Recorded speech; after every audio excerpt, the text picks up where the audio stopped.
Namaste, students. Let us look at the last part of the play, which is called the epilogue. This epilogue from the Tempest, which is the ending, the last part, where the dramatist is giving a personal address to the audience, and that is what is known as the epilogue. So basically, an epilogue is the dramatist's personal address to the audience. It's a short address spoken usually after the end of the play. So we have seen that the play ended with Prospero deciding to travel with Alonso and the party, going back to Naples, getting Miranda married to Ferdinand, and then he would be off to Milan. So before he leaves, after all the characters have boarded the ship, and before he leaves the island, he delivers this epilogue. While he's delivering this epilogue, he's the sole character present on stage. No other characters are present. And it is often believed that Prospero's farewell, or which is through this epilogue, is also Shakespeare's farewell from his dramatic world, from the world of plays and drama, because it was believed that The Tempest was the last complete play written by Shakespeare. So he bids farewell to his audience, and he does that in form of his character Prospero, who was a magician. So the way Prospero created his magic and illusions, same way Shakespeare created a world of illusions through his play, and both these characters resemble each other. So Prospero bids farewell to the audience and to the world of magic, as well as Shakespeare bids farewell from the world of drama by bidding farewell to his audience. So let us look at the epilogue, which is Shakespeare's personal address to his audience through the character of Prospero. Remember, this epilogue is the final appeal that Prospero makes to his audience, okay, and that Shakespeare also makes to his audience. And Shakespeare, through this appeal, is trying to know whether his audience is pleased with the play or not. So when this epilogue was delivered in the Globe Theatre in front of the audience, Shakespeare was expecting a cheerful farewell for after the play, after the Tempest. So let us look at the epilogue through Prospero's lines. Okay, Prospero, who is just an actor basically, is an actor who is bidding farewell in the character of Prospero. So he says, now my charms are all overthrown. So Prospero, who is a magician, says, now my charms are all given up, are thrown away, are given up, because he had renounced the world of magic. And what strength I have's mine own. The strength with which I'm speaking to the audience, speaking to you all, he addresses, he says, is mine own. There is no illusion to it, there is no magic to it.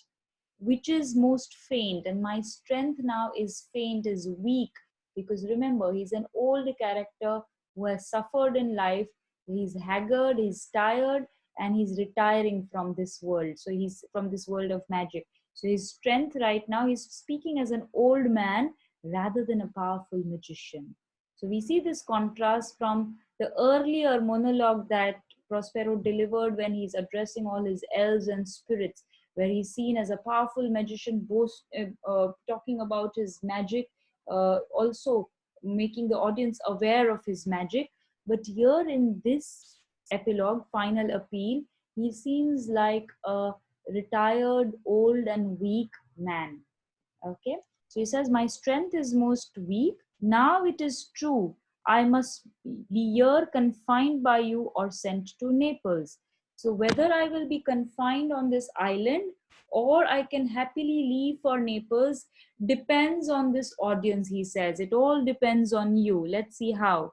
Let me not, let me not be confined here. Let me not, since I have my dukedom got, let me not be confined here on this island. Allow me to leave this island since I have got my dukedom back, and pardon the deceiver. And I have already forgiven my deceivers. So I have already shown the virtue. I've already practiced the virtue of forgiveness. And that is why I deserve to be free from this bondage. And he says, now, since I've got my dukedom back and I've pardoned my deceivers, forgiven my deceivers, I do not wish to live in this bare island by your spell. I don't wish to live here on this bare island by your spell, but release by your spell, by audience's magical powers. So he says that now remember, this is where there is a comparison between Shakespeare and Prospero, because for a dramatist to be free, to be happy, to get a happy farewell depends on how his audience reacts and responds to his play. So here there is Shakespeare who says to his audience that free me from this world of drama and illusion and art by appreciating. He's telling his audience to appreciate by the power of the audience. Audience's power lies in their appreciation, the way they appreciate the dramatist. So he says, free me from this world. And then he says, with the help, but release me from my bands. So release me from my bands here means imprisonment or bond. So a dramatist will be kind of imprisoned, not physically, but metaphorically imprisoned if his audience do not like, if the audience do not appreciate what he has presented. So he says, free me from this bond by with the help of your good hands, by clapping, by appreciating. And so is Prospero talking to the audience, saying that free me from this bare island by clapping for me, by because he has forgiven his conspirators, and also because he's fulfilled all his duties and he deserves a cheerful farewell from his audience. So he says, free me from this spell, release me from my bonds with the help of your good hands, with the help of your clapping, with the help of your appreciation, with your good hands. Gentle breath of yours my sails must fill. Gentle breath over here means kind words, words of appreciation, words of kindness. If the audience will praise his play, will praise his performance and his art, the dramatist will be free. And Prospero, if he is praised by his audience, that praise, those kind words will be like air to his sails, will be like wind to his sails, that will help him move forward, that will fill up his sails, must fill. So his sails will be filled with the wind, with the kind words of his audience, or else my project fails. If the audience does not appreciate Shakespeare and his art, his project fails, his play fails. Same way, Prospero is also appealing to the audience. He says, if the audience does not appreciate what he has done in this play by performing his magic, by entertaining them, by forgiving and showing them the virtue of forgiveness, his project, his plan fails, which was to please. So his plan, his project was to please the audience. Now I want spirits to enforce. Now at this moment, because he has renounced his magic, he lacks. Want means lacks. I lack spirits. I don't have a spirits anymore. I lack spirit. I need spirits to enforce. I don't have magic that's going to help me, so I need audience's magic. Art to enchant. I don't have my art, magic that can enchant the audience. So has Shakespeare, who supposedly wants to exit from this world of plays. He says, I do not have my art to enchant the audience, to thrill the audience. And my ending is despair. I will end in despair. I will end in unhappiness if you all don't release me by appreciating me. So he says, my ending is in despair, is in sadness, unless I be relieved by prayers, unless you relieve me, unless you release me with your prayers in form of appreciation and kind words. So all people and magicians who practice magic, it was believed that their end would usually be in despair, because magic, after all, was an unnatural world. It was not natural, it was something that was beyond mankind.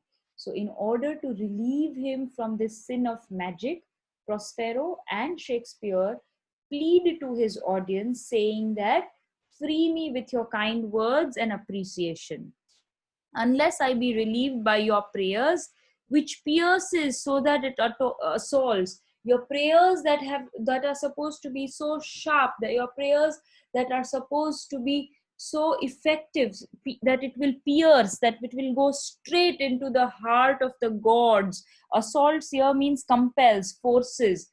Your prayers should be so strong that it almost forces mercy itself, God of mercy, God itself, to show mercy on Shakespeare and Prospero, because they have practiced magic. Magic, as I said, is unnatural, was considered to be a sin. So, in order to free Shakespeare and free Prospero from the world of magic and from the sin of being a magician, the audience should use kind words for them. The audience should pray for them so they are relieved, and mercy itself, meaning the God of mercy itself, will free them from this fault, from the fault of practicing magic. As you from crimes would pardoned be, the way you would want to be pardoned, forgiven from your crimes, same way Prospero and also Shakespeare want to be forgiven from their crimes. They both want to be forgiven from their crimes, which could only be possible if the audience will pray for them, if the audience will appreciate them, and if the audience will say some kind words for them. So he says, let your indulgence set me free. Now, indulgence also means forgiveness. Also, in terms of the church, indulgence was a practice when when common people would go to the priest, would go to the pope at the church and confess their crimes and ask for forgiveness. That practice was known as indulgence. So he says, let your forgiveness, in simple terms, your indulgence means forgiveness. Let your forgiveness set me free. Let your kind words and prayers for me set me free. So a dramatist and his career and his success depends on the audience, if the audience appreciates their work. So here Shakespeare, of course, is trying to plead to his audience in order to appreciate him, to show that they are pleased with his work. Same way, Prospero, who was a magician, is telling this audience here, he's telling his audience that forgive me, use kind words for me, bless me. Since he had committed a crime of practicing magic, he wants his audience to forgive him so that he can be released from this island. If the audience will not forgive him, he will be confined on this bare island. And if the audience does not appreciate Shakespeare, his life will not be fulfilled, since he has given all his love, life, and work to his plays. So this epilogue is a very appropriate end to the Tempest, since Prospero shows that he has practiced the virtue of forgiveness, and with forgiveness he wants freedom. So forgiveness and freedom are two important ideas of this epilogue, since this play also revolves around forgiveness and freedom. Prospero has already shown to us how he has forgiven his conspirators, and he has also shown to us how he has given freedom to Ariel, to Caliban. Even if it is late, he has given them freedom. So these are the two things that he also seeks from his audience. He wants his audience and his God to forgive him for practicing magic, and with that forgiveness, he wants to be free from this island and go back to Milan. So please remember, forgiveness and freedom were the keynotes of the play that are repeated that towards the end of the play through the epilogue. Forgiveness and freedom. So this is the official end to the play with an epilogue that appropriately resonates the theme of the play.